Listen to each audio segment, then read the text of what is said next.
Back at her again.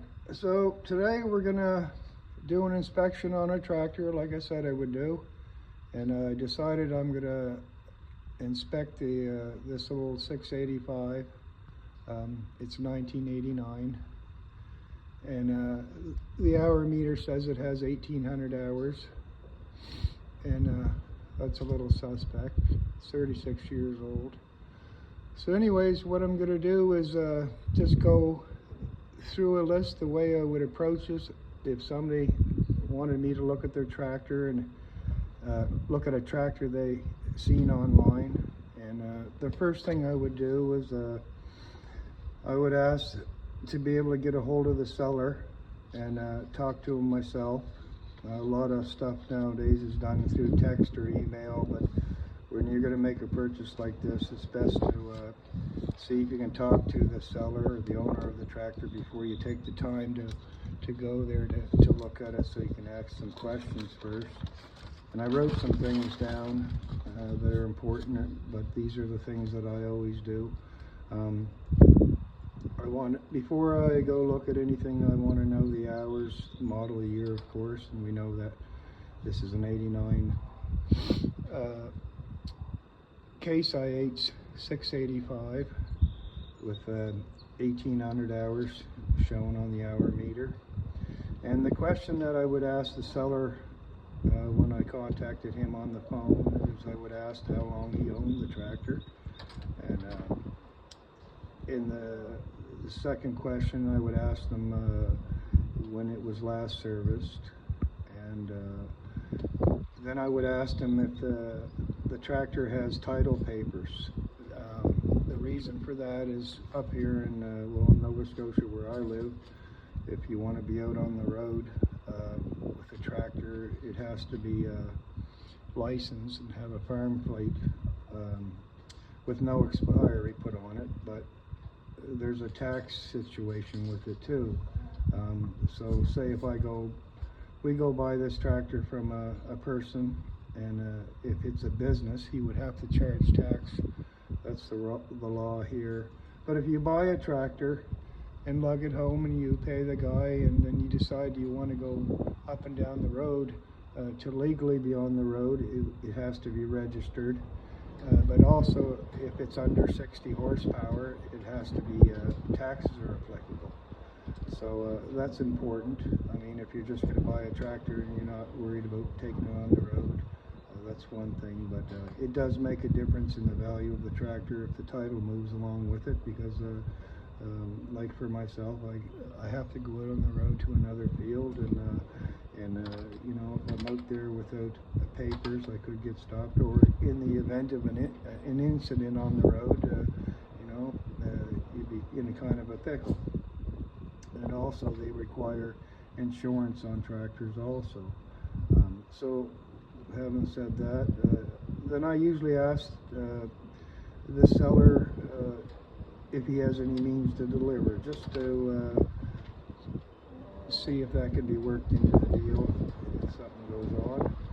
And I also asked if they mind if I inspect the tractor in his yard, and is there any room to try the tractor there. You know, you never know, you could be going to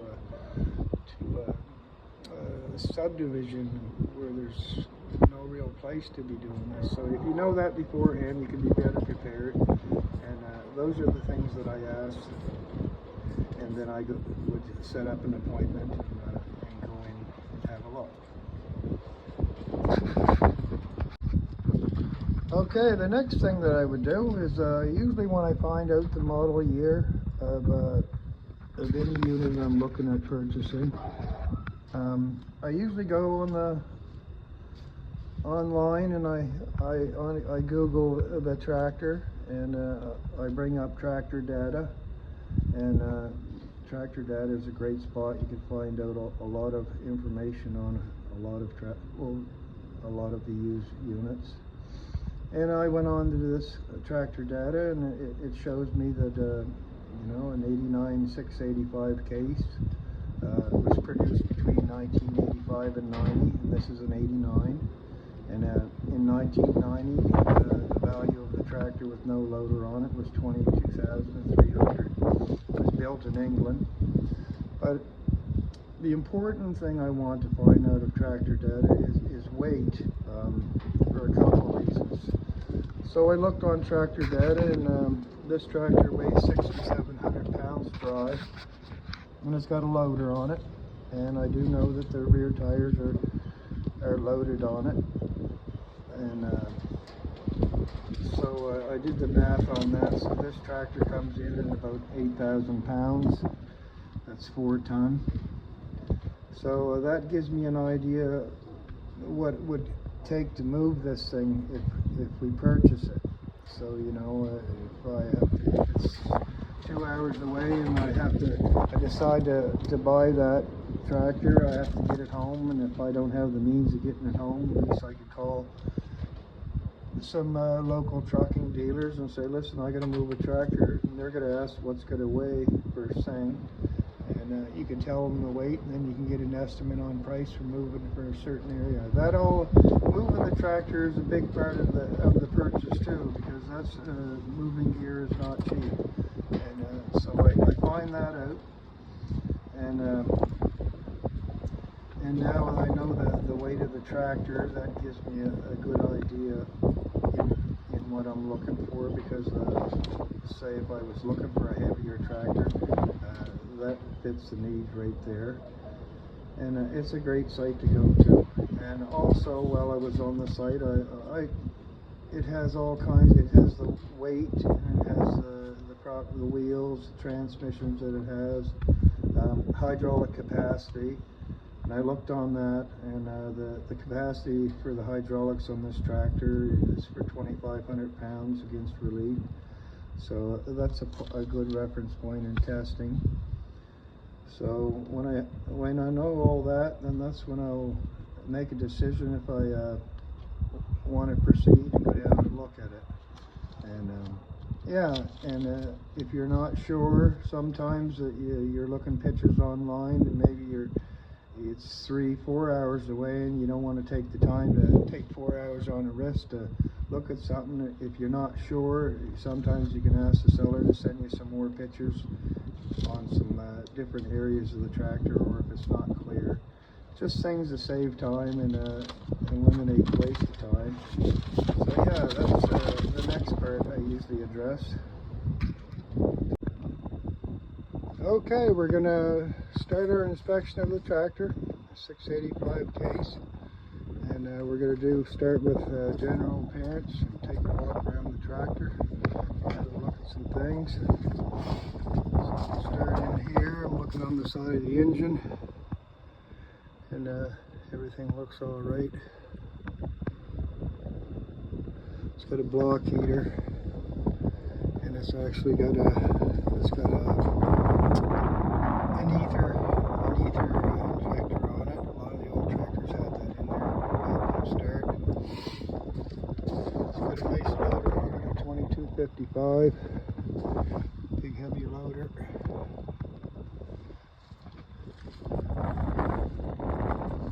It looks in really good shape. It doesn't look like there's much wear around the bushings.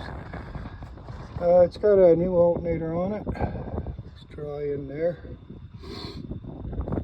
And I think it's got a new starter down there too. So yeah, usually you see replacing those at 5,000 hours. Get back so I can get some better pictures. The lights are all intact. Yeah, we just went by one of them. Okay, we'll look at tires as we go. The front tires were wore down pretty good and weather checked, but you know, you probably run them for a while longer. But it wouldn't bother me too much.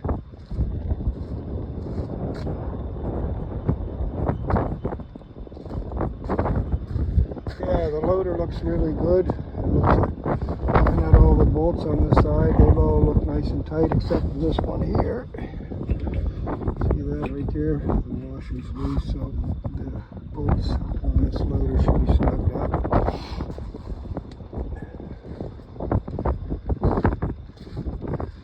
Around to the loader valve. Little leak on the couplers. That's not a big deal. Could be an O-ring. Okay, brake pedals. Tractors have two brake pedals, one for the right wheel, one for the left. Here so you can see it. See the bushings are gone on the inner pedal.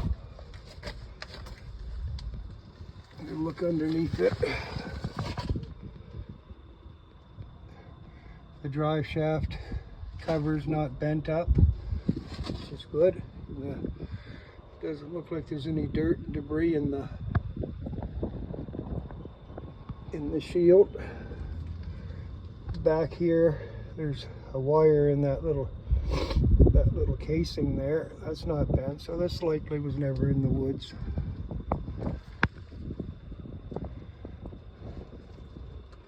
Around the pinion, looks nice and dry.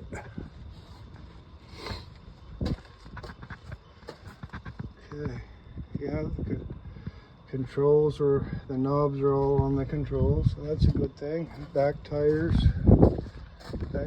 look fairly new.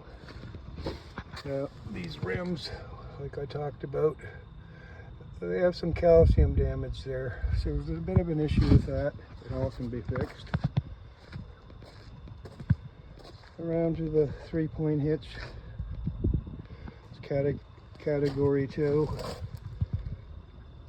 You can run category 1 on these things too. Got a set of remote couplers that I got my gauges plugged into. We're going to check the hydraulic pressure. Yeah, all in all, looks pretty good here. The 3-point hitch arms aren't bent.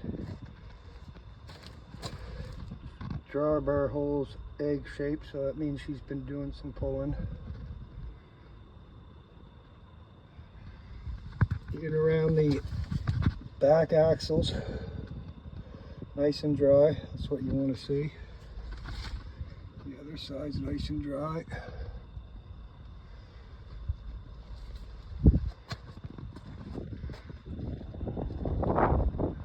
Lights are all intact. This is the other wheel. More calcium damage. Okay, so brand new seat in it. No seat belt. That could be put in there. Maybe.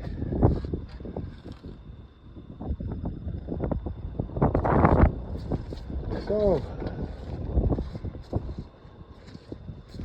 all in all, walking around it, don't see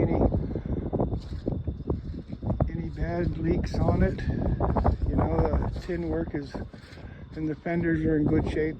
The tractor has been painted, and it's not the original paint, but that's all right.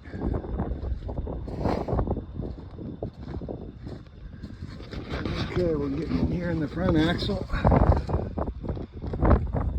A little bit of in where the CVs are, grease. That's pretty normal.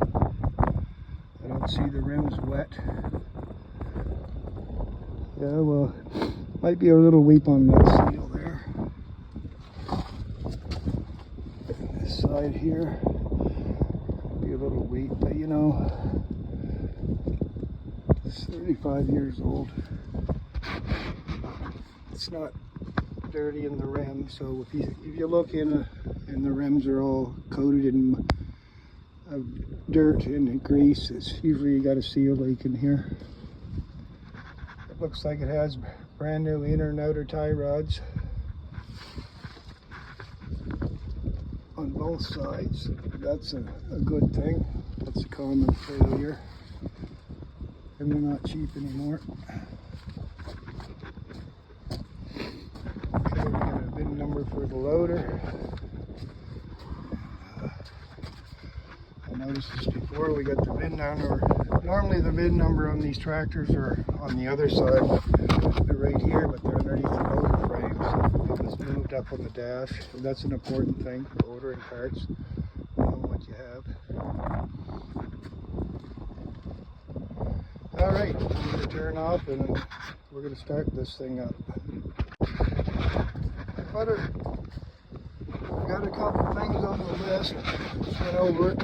So inside there, you can reach your hand in there and grab that fan, and just see, give it a wiggle to see if it's loose. When they become loose, not long after they'll start leaking. And the fan belt's loose on it, but like I say, that's not a big deal. It's just some maintenance. Yeah, and up in here, these old tractors aren't as friendly as the new ones. A lot of new tractors, you just lift the engine bonnet up and you could have everything in front of you. These older tractors, usually it's got a bonnet, but it's bolted, and they usually have some access panels. And then here's where the battery is. Connection's not good. That's where the air filter is. And I already had that out. That's nice and clean. And on the top of the head's nice and dry. No leaks around the injectors. Alright, let's back the console and start it up.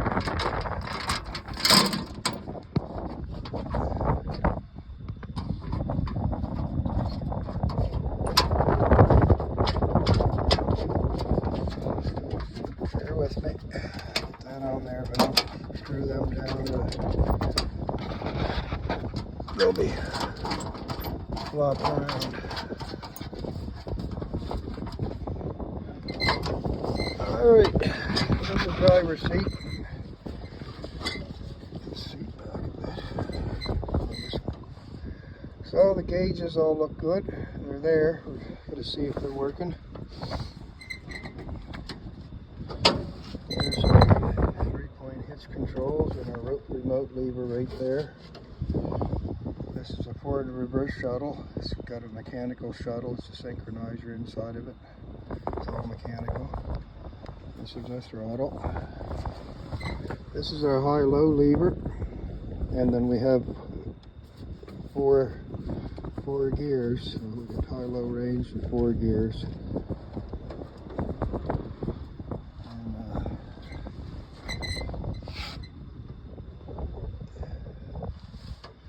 Yeah, all looks good. A lot of these old tractors, you got to bear in mind, they have a key to turn them on to power up the dash and stuff, and to start them. But when you want to stop the tractor, you got to pull this back to kill it, and then turn your switch off. All right, we're going to do a cold start. Let's see what comes out the pipe. Oh.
found out a lot of stuff in a hurry.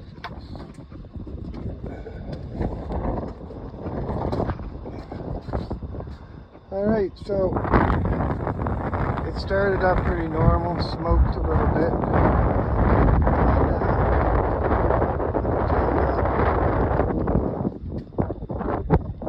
But the real concern I have is with the hydraulics.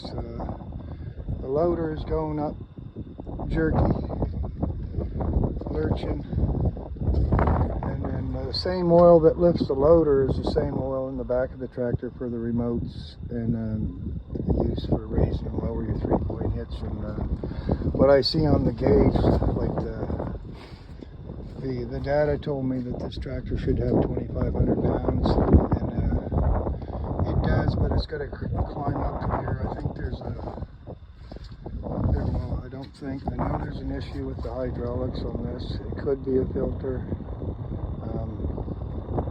Let's say if the customer said he just serviced it all, I'd have to verify.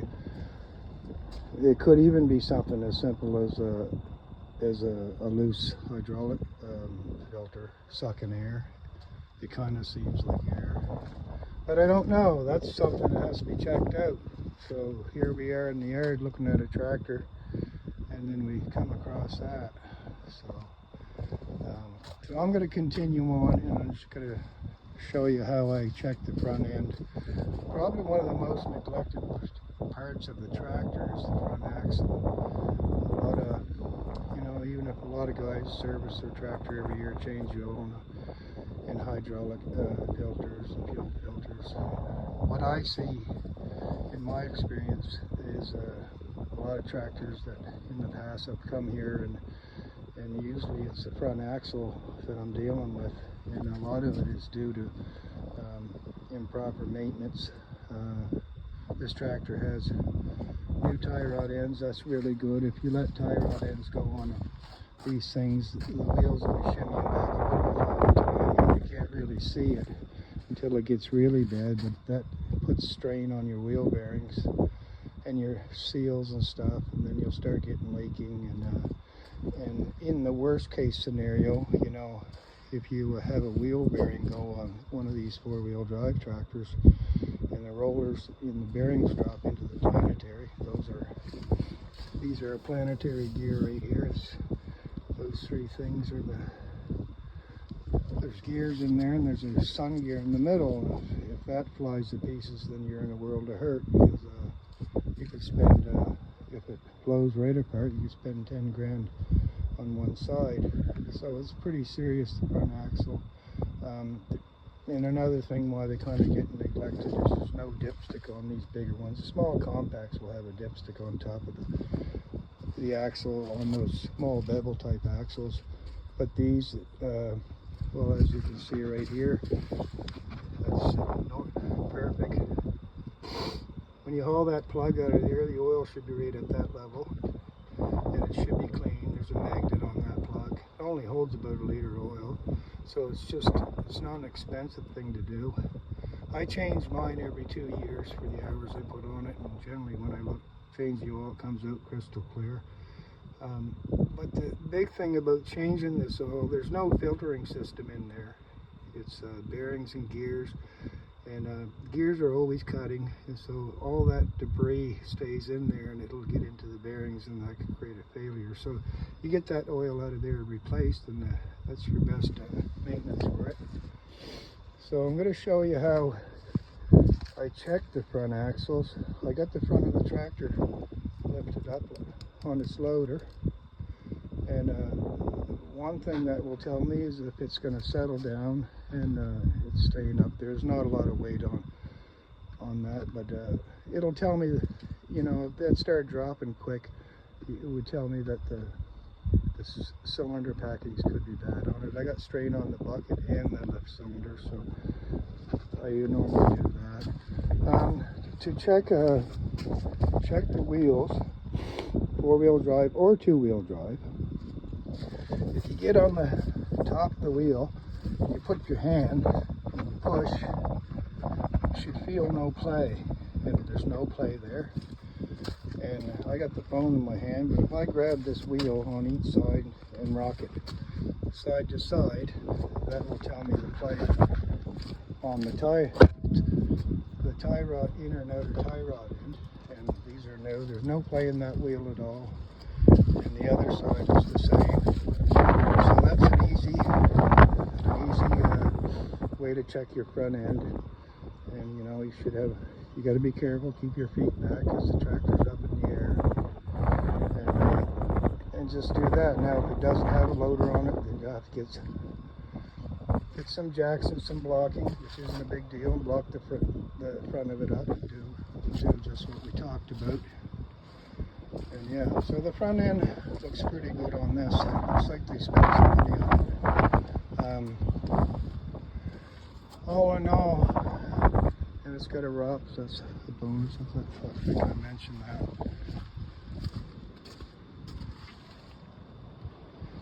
Alright, I'm just going to turn off, look so I don't miss anything, come back on, and we'll talk about what we see.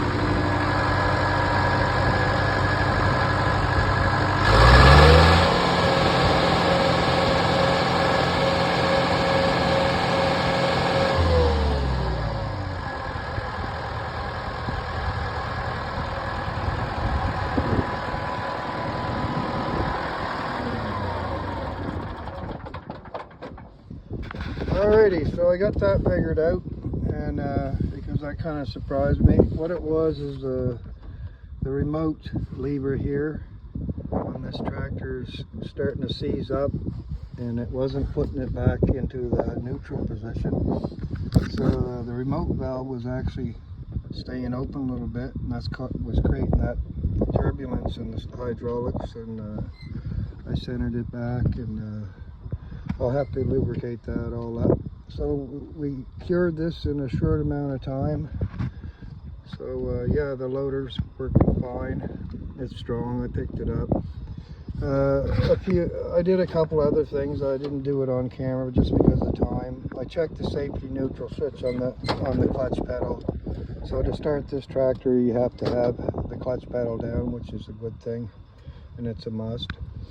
And I took the tractor for a drive, and I checked all the gears in the ranges, and everything shifted nice, no noises. Forward reverse shuttle, work back and forth. Normal position for a dry clutch is normally at 2/3 the pedal. So what I mean by that is when you press it down 1/3, that's where the disengagement will start, and then when you let it up at the 2/3 point, that's when it'll engage, and that's right on. I do hear a little bit of a noise underneath the seat when I press the clutch in. I think it's the original clutch, and I think the throwout bearing in it's getting a little bit dry. So we got that on the list.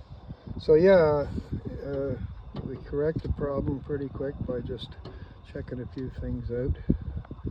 So we can scratch that hydraulic problem off the list. Alright, I'm going to shut off again, and then we'll go do a review. Alright, we're going to go over my list, and going down the list we got all the specs on the top. General appearance good, all the dash in the dash, the gauges and in the lights work. There's a cover missing on one of the back flashers. Tires and rim, we'll call that fair. We need repair at some point on those calcium leaks, and there's going to need a set of tires on the front of it in the future. The top link isn't with the tractor. That should be ask the seller where the top link is. Usually that goes with the tractor.